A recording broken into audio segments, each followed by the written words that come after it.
Bata pa ba ang araw? Mahaba ang malungkot na mga oras. Walang paglingap ng aking minamahal. O nag-aaway na pag-ibig. O ang pag-ibig na nagagalit. O kahit anong sa walang nanggagaling. Ganito ang pag-ibig. Ng walang pag-ibig. Landarama. Pakitaan ako ng isang babaeng labis na marikit. Di ba't ganda nito ay isang lamang pagtawag ng isip. Sana na pang may malaking kagandahan. Sa paglimot, di mo ako maaaring turuan.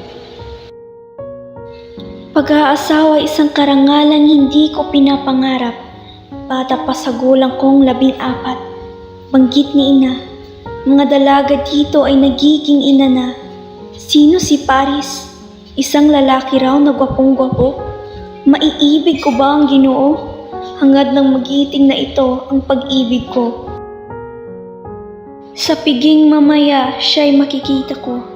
Sa pagbasa ng aklat ng kay Paris na mukha, sana nga ay matagpuan ang itinitik ng kagandahang tuwa.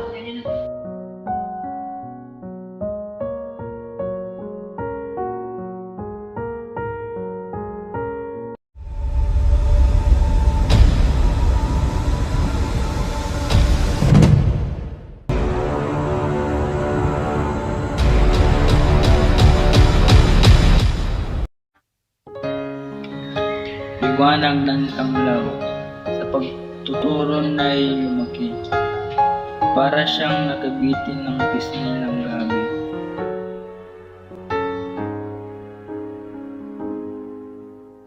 Ang puso ko ay nagagalak, sapagkat ito'y handa nang tumibok muli. Para sa iyo, aking sinta, kaya sabik ng ikaw ay akin nang makilala. Umaasa, makakapiling din kita. Ikaw sana sa'kin ay itinadhana. Ako'y maghihintay sa tamang panahon. Ang mga labi kong dalaway, namumulang namamakay, ay handang hagurin ng halik ng pang aking makay. Salang buhat sa labi ko, o salang malambing ng iyong binanggi, ang sala ko ay muling ibalik.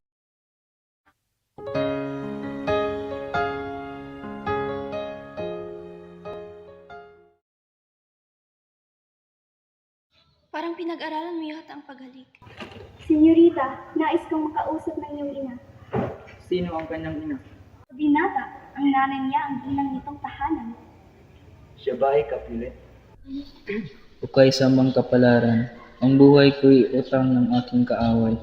Ito na ang ikinatatakot ko, lalo na kung hindi mapalagay.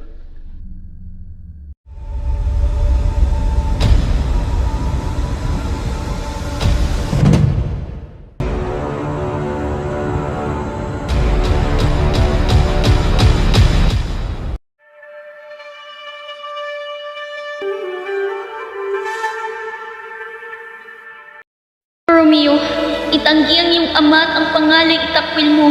O kung hindi, isumpa mong ako'y iniibig at hindi na ako magiging kapulit. Maghintay pa kaya ako, o ngayon din ay tumugon. Pangalan mo lamang ang masasabi na kaaway ko. Ikaw ay ikaw rin kung hindi ka man Montague. Ano ang Montague? Hindi kamay, hindi paa, ni braso, mukha, o anumang bahagi pa ng katawang tao. O magpalit ka na ng pangalan, ang rosas kong tagurian. Sa ibang taguri mananatiling mabango ang pangalan. Paano ka na parito? Sabihin sa akin at saan nanggaling. Pader dito ay mataas, mahirap akyatin. At kung iisipin, ang puok ay kamatayan. Pag natagpuan ka rito ng sino mang aking kasamahan. Nilundag ko yung pader sa pakpak ng pagmamahal, sapagkat ang pag-ibig ay di mapipigilan niyong batong humahadlang. Pag nakita ka nila ay papatayin ka. Tamisan mo lang ang titig, ay ligtas na ako sa kanilang pagkagalit. Mawala na buong mundo, huwag ka na lamang makita rito. Binibini ako ang ninunumpa sa ngalan ng buwan na iyon. Huwag kang manumpa sa ngalan ng buwang di matimtiman, na buwan-buwan ay nagbabago sa kanyang ligiran. Baka ang pag-ibig mo ay maging kasinsalawahan, masyadong kaparis ng kidlat na biglaang nawawala. Iiwan mo ba akong ganitong di nasisiyahan? Anong kasiyahan ang maaaring mo ngayon ay makamtan? Magpalitan tayo ng tapat ng sumpa ng pag-ibig. Ibinigay ko na sa iyo ang aking bago mong hiningi. Babawiin mo ba? Anong dahilan sa iyo'y muling ibigay? 3 salita, mahal kong Romeo at paalam ng tunay. Kung marangal ang hangarin iyong pagmamahal at hangad mo ay pakasal, pasabihan bukas ako sa tulong ng isang susuguin ko sa iyo. Kung sa at kailan mo nais ang kasal ay ganapin, ang lahat kong kayamanay sa paanan mo ay ihahain, sa buong daigdig kita susundin. Adios. Adios, matamis na lungkot ng paghihiwalay. O gabing lubhang pinagpala, ako ay nangangamba pagkat ngayong gabi baka ito ay pangarap lamang, masyadong mapanlito upang maging katotohanan.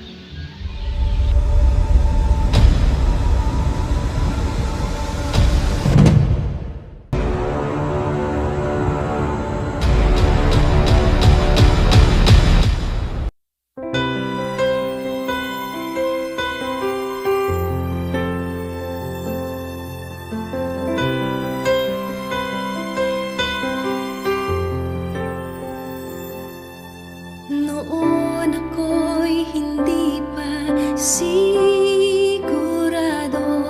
sa nadarama. Amen. Ngunit anuman ang lungkot na darating, ang kagalakan kong matatamoy hindi dadaigin. Sa sandaling siya'y aking masilayan, at ang kamatayang salot sa pag-ibig, bayaang dumating, kasiyahan ko nang siya'y maging akin.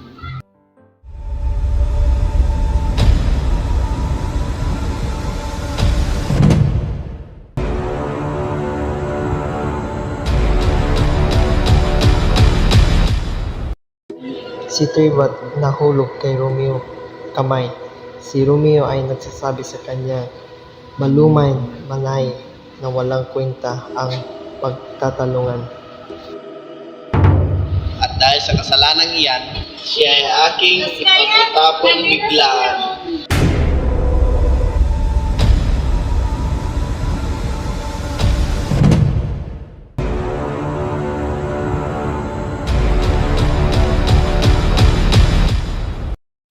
Huwebes ng umaga, ako'y namamangha sa pagmamadali. Ako'y pakakasal sa isang taong di pa man nanliligaw.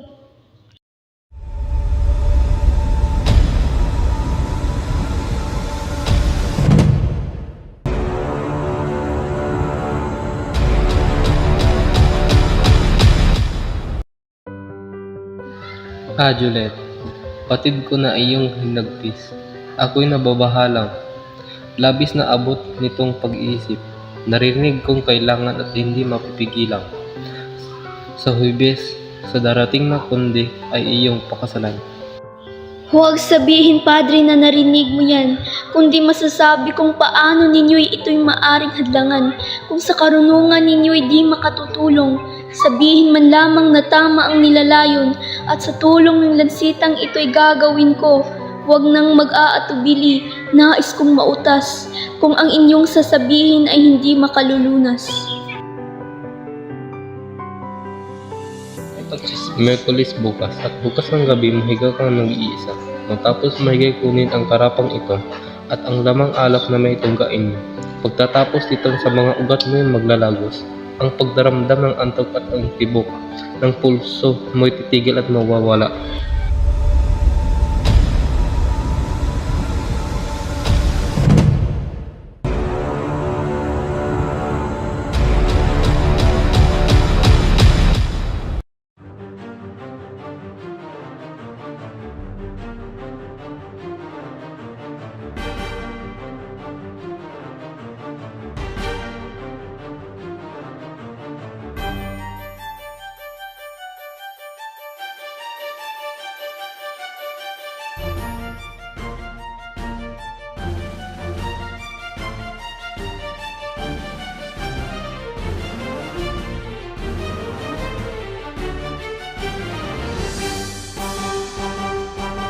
Juliet, ano't nakabihis sa pagkarang damit at nahiga ulit?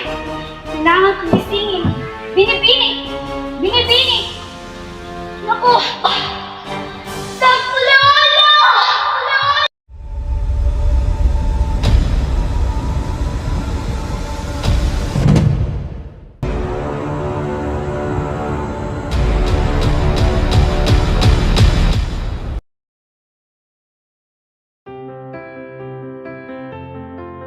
Balitang buhat sa Verona.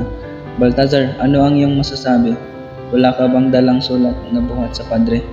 Kamusta ang aking ginang? Mabuti ba ang aking ama? Ang muli kong itatanong, kamusta ba ang aking Juliet? Walang maging masama kung mabuti ang kalagayan niya. Kung gayo'y mabuti, siya ay walang magiging masama. Ang kanyang bangkay sa libingay na mamayapa at ang kanyang kaluluwa ay kasama ng mga anghel. Nakita ko siyang inilibing sa tumba ni Kapil. Gayon ba? Kung gayon ay humarang na ang mga bituin, aalis ako ngayon din. Wala bang sulat ang padres sa iyo'y patala? Wala po, mabuti kong Panginoon. Ano ang dapat kong gawin? May naalala kong isang butkaryo na sa dakong ito nakatira. Sinong tumatawag ng kay lakas? Nakikita ko ikaw ay mahirap. Ito ang 40 lokado. Bigyan mo agad ako ng isang lagot na lasong kakalat upang mamamatay ang iinom. Mayroon nga akong lason. Ilahok mo ito sa kahit na anong tunaw at saka inumin.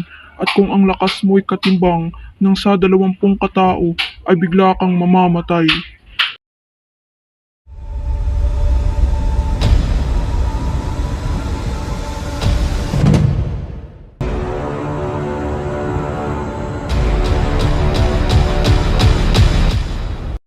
Banal na Padre, taas kami, samantalang manitas na pinakuha ng pagkuhan at leader. Sino ang nagdala ng sulat ko kay Romeo? Kaya kung mapagdala, ganito na ako na Malangkot na kapalaran, ang sulat ay hindi biro, kundi mayroong nilaramang mahalagang bagay.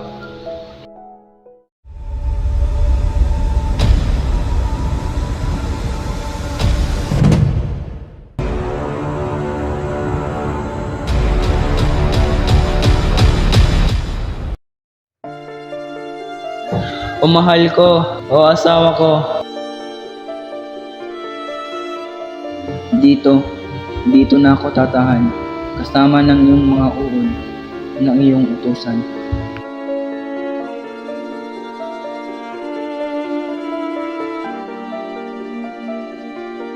O dito ko gaganapin ang pamamahinang walang hanggang.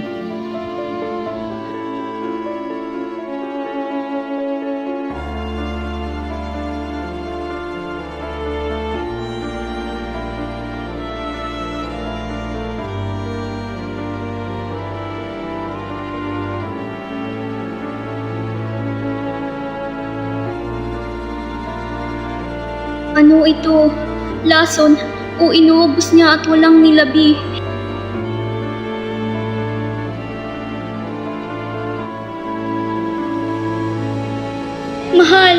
Mahal kong Romeo, gumising ka!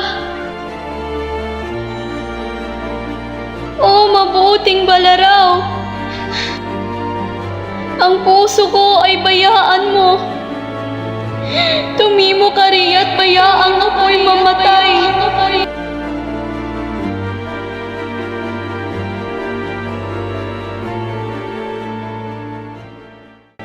Kapayapaang mahilom ang dulot nitong umaga. Ang araw ng kalungkutay hindi ngayon pakikita. Lumakad na kayo't pag-usapan pa ang malungkot na naganap. Ang iba'y patatawarin at sa iba'y parusa ay ilalapat. Sapagkat wala pang nakakasing lungkot ang naging buhay ni Juliet at ni Romeo na kanyang irog.